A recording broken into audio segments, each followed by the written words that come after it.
entonces, presentando una vez un cuadernillo literario en Chiclana, pues se acerca un chaval, que era Enrique, porque hace ya casi 20 años de aquello, ¿no? En el 97, 20 años. En el 97 fue cuando publicaste aquello, Sí, ¿no? Con la Delegación de Juventud del Ayuntamiento. Pues Enrique, que es más joven, era también más joven. Y escribía muy bien, que es a donde yo quiero ir. Escribía muy bien y era muy desconocido. Y me agradó que escribiese tan bien y que fuese tan desconocido entonces, porque significaba que era de ese tipo de gente que tampoco se movía mucho entonces en grupos de poetas y en cafetines conspiratorios al uso. Me gustó, me agradó, y luego conocí a la persona. La conocí precisamente en la presentación de otra persona, de otra persona años más tarde. Y me agradó muchísimo porque me pareció lo que me había parecido en su literatura, una persona auténtica. Yo sé que la sinceridad no es una virtud literaria, no es una virtud literaria. Buenas. Pero sí lo es la autenticidad. Cuando algo es auténtico se nota en pintura, en las artes plásticas, pero la autenticidad no tiene nada que ver con la sinceridad. Uno puede ser un auténtico mentiroso, eso sería como ser un buen demonio. Un buen demonio tiene que ser malo, si no es malo, pues no es un buen demonio. Pues igual pasa aquí, ¿no? La autenticidad es otra cosa. Me gustó porque me pareció auténtico en su sencillez.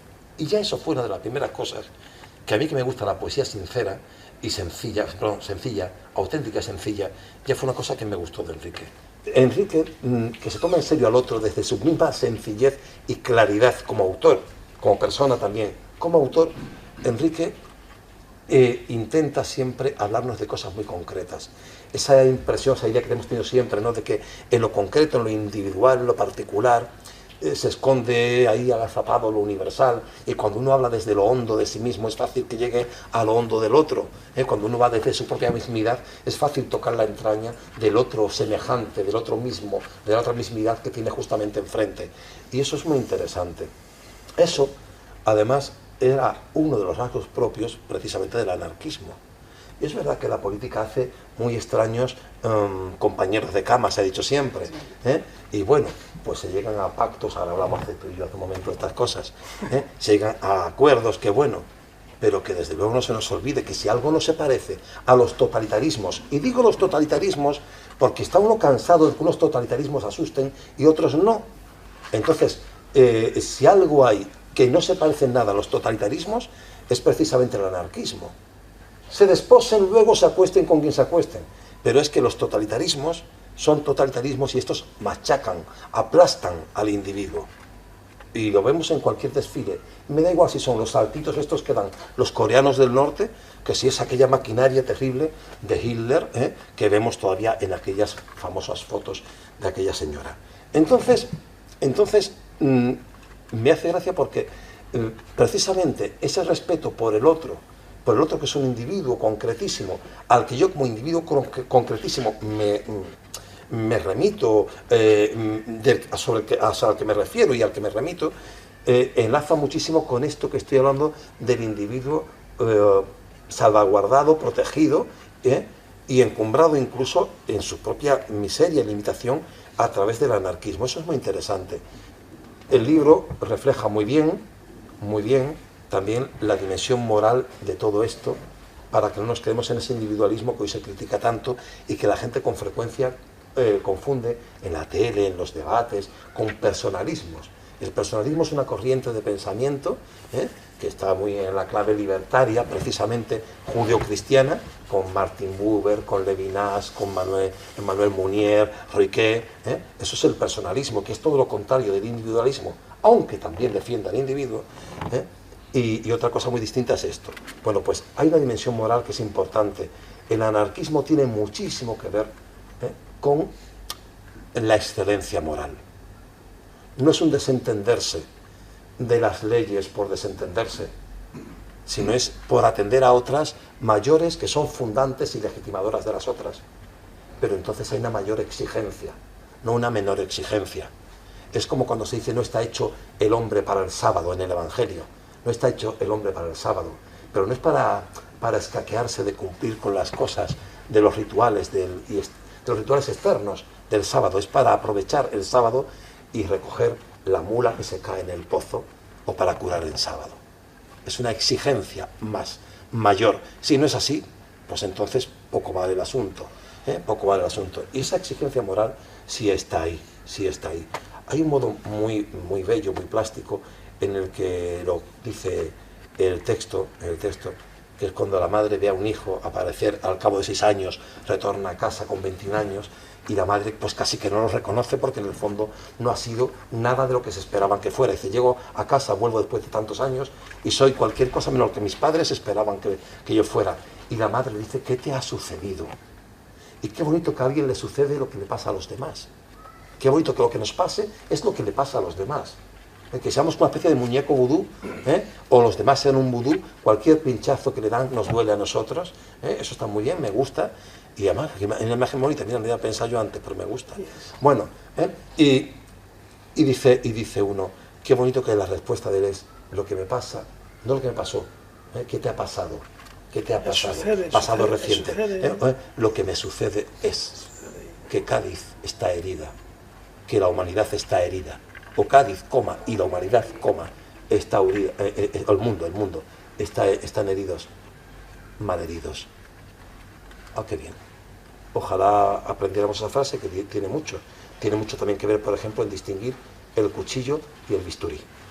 El cuchillo y el bisturí, que no es poca esta la confusión, porque si no, cuando se confunden los cuchillos con los bisturí, devienen Jack el Destripador.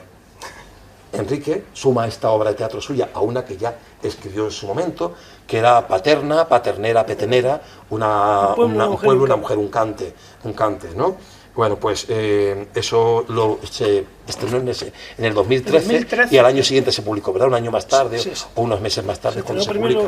Antes de eso, que ya es su primera aproximación al tema dramático o a la literatura en el género dramático, haya publicado Poemas para tus ojos en el año 97, El año que bebí de las aguas del Leteo en el año 2006, Olvidadizo de lo que hacía quise quererte en el año 2011, Cara de nadie en el 2016, Alma sin licencia en el 2016 también.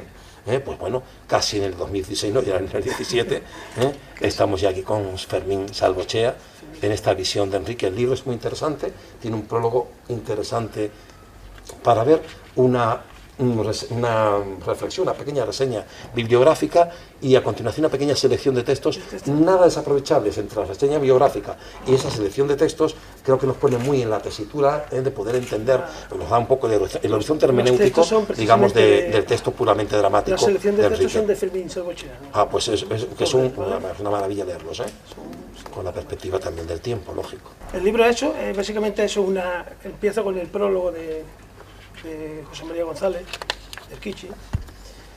Luego hay una breve reseña sobre toda su vida, la vida de Fermín Salvochea, los textos de él, y luego la obra. La obra en texto dramático es poético flamenca, la poesía calle flamenco. Empieza con un tanguillo, hay una soleá, hay una seguirilla, hay unos fandangos, hay unas peteneras.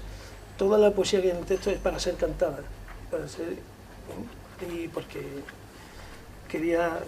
la idea surgió de esa forma, para relacionarlo, más que nada los gentes de Cádiz, con la alegría, empieza con un tanguillo, que lo va a recitar aquí ahora la amiga Yolanda, es un tanguillo lo que va a recitar, por si no te habías dado cuenta, al que Luis en su día, estoy esperando todavía que le ponga música, está en ello, me consta, y lo demás es todo flamenco, o sea, es poesía flamenca, no es... Y nada, lo que cuenta es más o menos la vida de Fermín. Hay cosas que no son del todo, son fruto de la imaginación, otras, básicamente todo es real, pero hay escenas que se han adornado un poco con un poco de literatura y un poco de cositas, como una imagen donde hay, cuando estaba preso en la cárcel de Valladolid y se cortó las venas y no murió porque con el frío de la cárcel se le congeló la sangre y no murió. Antes de esa escena de que se cortan las venas, hay una escena que realmente no sucede así, pero que lo utilizo para ahí, que aparece un sacerdote, un cura, y le tira una Biblia y le dice, toma, ateo, para que tengas algo que leer mientras estás en la celda encerrado, ¿no? Eso realmente no es así, eso es imaginación, para enlazarlo con la manera en la que tiene hay ciertas cositas así en el texto que no son reales, pero básicamente la base es toda la vida de él, en modo de homenaje, que por cierto hoy se cumplen 110 años de su muerte. Tú que has venido a nacer como un rayo de luz donde el mundo apaga sus esperanzas. Tú que has buscado la sed por aquel agua azul que te llevarán hasta 1000 batallas. Tú que enseñaste a luchar al pobre que afila sus manos, negras desenvainadas.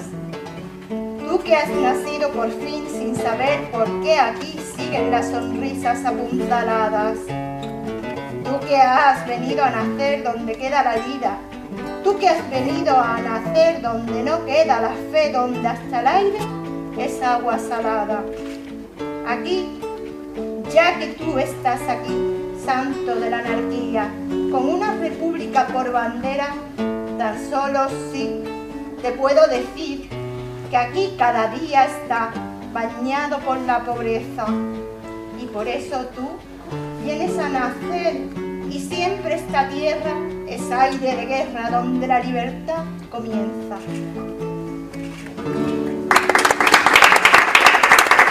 La obra está dividida en 3 partes. No hay, como debe ser, además, como yo que a mí me gusta tanto el teatro, no hay telón, ni hay subidas ni bajadas de telón, ni cosas de estas que cortan el ritmo muchas veces de la obra, pero juego mucho con la música, sobre todo teniendo en cuenta que es flamenco, con la guitarra y con las luces. Yo divido el escenario en 3 partes. En el lado izquierdo, según miramos, derecho del escenario, vemos al personaje que interpretaría a Fermín Salvochea. En el centro del escenario aparecen las escenas más fuertes, más teatrales de la obra, y en la parte derecha aparecería lo que serían los cantes, el cantador, el flamenco y todo ese tipo, la poesía, ¿no? Lo hago así por jugar con las luces, por no romper a lo mejor lo que supone una bajada en el telón y una frialdad al teatro, ¿no? Eventualmente. De hecho, pudiera ser que el origen de todo este tipo, de esta manera de ver el teatro, la tenga precisamente en el carnaval. Si fijáis el carnaval, los que os guste, en el caso de Luis me lo puede confirmar, una agrupación de carnaval no es más que una interpretación de la obra de teatro, y desde que empieza una presentación hasta que termina un popurrí, no se sube ni se baja ningún telón en ningún momento. Es la obra entera, cuando ya termina es cuando lo baja. Quizás por eso yo lo veo así, lo veo de esa manera, y lo que hago mucho es jugar con las luces. Y la guitarra, utilizo el sonido de la guitarra para empezar y terminar un acto. Y claro, y voy jugando con las luces, iluminando cada parte donde se van a interpretar. Está hecho así, como lo suelo hacer, como lo hice también en aquella otra obra a la que he hecho mención. Y eso, y el personaje, o la persona de Fermín Salvochea, que le tengo una grandísima admiración desde hace mucho tiempo. Vi que en este año se cumplía su 100º aniversario y quise hacerle, de su muerte, quise hacerle un homenaje, y espero que os guste y que lo disfrutéis. Es teatro, quiero decir que es teatro que a mí me gustaría que cuando lo leáis os lo imaginéis lo que estáis viendo, no leerlo como el que lee una novela, o como el que lee, que también lo hacen, ¿no? O como el que lee un poema, que a lo mejor te paras en otras cosas, sino intentar ver a esa persona que se corta las venas y o a esa persona que se cae desde lo que tenía por cama y se muere, y ese tipo de cosas, verlas en el momento que lo estáis leyendo, porque yo creo que es lo importante en el teatro y en todo, básicamente. La obra es eso, no es más ni menos, hay mucho flamenco, hay mucha poesía, y entiendo que el homenaje, por lo menos con cariño, eso está, y espero que os guste.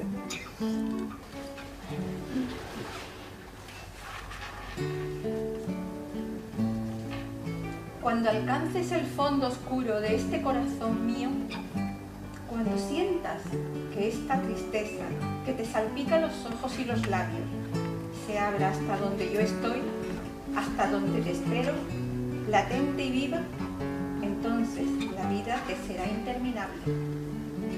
No te quemará el pasado, ni los recuerdos que guarden de tu memoria. Nada de esta vida extinta que hace mutis por donde el sol. Cuando te envuelva con mi aroma, serás ya un último pensamiento, vestido de incertidumbre, inundado entonces de inocencia. Mis manos serán enredadera y desnudarán tu cuerpo y tu vida. Trenzarán la memoria de los tuyos y resucitarás en mi mundo añejo. Reviviré entonces el futuro que tenemos pendiente. No soy más que tiempo detenido. Y no te queda más remedio que aceptarme. sentirme como tuya. Soy el comienzo, el reencuentro, el futuro que se acaba justo en este instante mismo. Aceptarme y resucitar es prácticamente lo mismo. El tiempo se acaba. Los días, eternos y aburridos, se estirarán hasta la madrugada y se consumirán lentamente, sin acordarse de ti, hasta que el mundo sea consciente y extermine tu recuerdo. Ahora que la vida sangra y mantiene la incertidumbre y viene a ayudarte un último y vano suspiro que hace estragos por los poros de tu piel, por todas las arrugas que te cubren. El tiempo pasa, pero no se acaba. Nunca. Vamos a empezar de nuevo, tú y yo, y verás cómo es posible la vida. Tú déjame alimentarme del calostro del tiempo que apremia. Y en mitad de nosotros, cambiar de camino, deshacer los días, corregir los errores, resucitar entonces la delicada luz de las horas muertas. Si pudiéramos ser una verdad inmediata, si pudiésemos vivir sin malvivir en el intento, yo no sería cada tarde una herida en el corazón, una cicatriz en la distancia, y no sería un verso abrupto, un alma en vilo constante que merodea por donde tú, intentando acariciarte de mil maneras distintas. Y heme aquí sumida en la certeza de que necesito tu cuerpo desnudo y vacío y tus miradas furtivas. Aquí, donde no hay silencio ni apetencia, solo unas ganas enormes de que me atrapes con tus manos, me hagas un hueco en el hueco de tu pecho y me permitas escapar por esos ojos que parecen verdades. He querido detenerme un instante para hacerme creer que me quieres, para averiguar si puedo abarcar todo el deseo de ti que me sacude y si puedo encauzar tu corazón indefinido. Ya eres mío, ahora solo debo moldearte a mi imagen y semejanza.